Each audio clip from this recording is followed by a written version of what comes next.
Pranna Music Studio.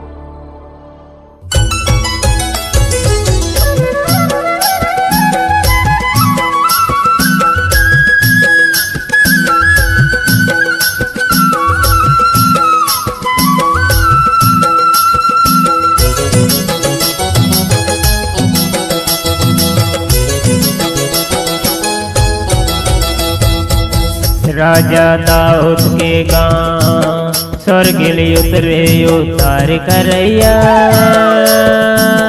पिता के एकलौता बेटा गा यीशु जन्मय गौशाला माँ। बैतला हमके नागरिया माना,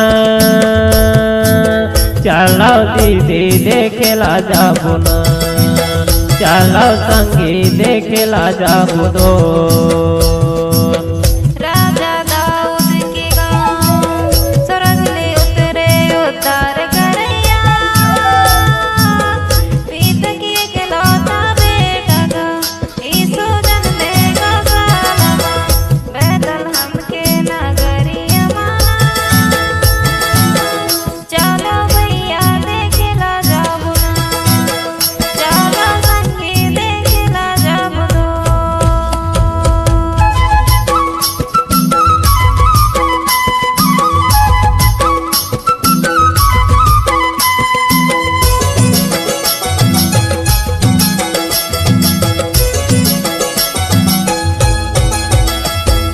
लिखे हवाई तोर बर यीशु विधि के विधाता है, विधि के विधाता।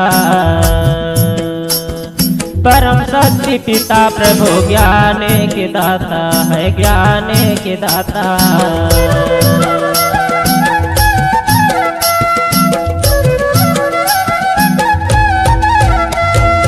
लिखे हवाई तोर बर यीशु विधि के विधाता है, विधि के विधाता। परम शक्ति पिता प्रभु ज्ञान के दाता है, ज्ञान के दाता। ओ पर लिखे काटे नहीं कटना, पिता के एकलौता बेटा गा यीशु जन्मय गौशाला माँ। बैतला हमके नागरिया माना, चलो दीदी देखेला जाबू ना, चलो संगी देखेला जाबू दो।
अंधरा लंगड़ा तह जलाए, पापिन के तय जान बचाए, पापिन के तय जान। मारे मुर्दा तह दिलाए, या दुनिया ला तह दिखाए, या दुनिया ला तह।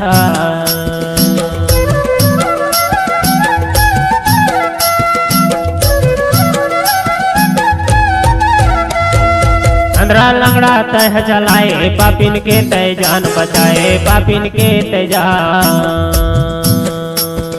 मारे मुर्दा तह दिलाए या दुनिया लाता है दिखाए या दुनिया लाता है भूखिल भोजन तहिया खवाए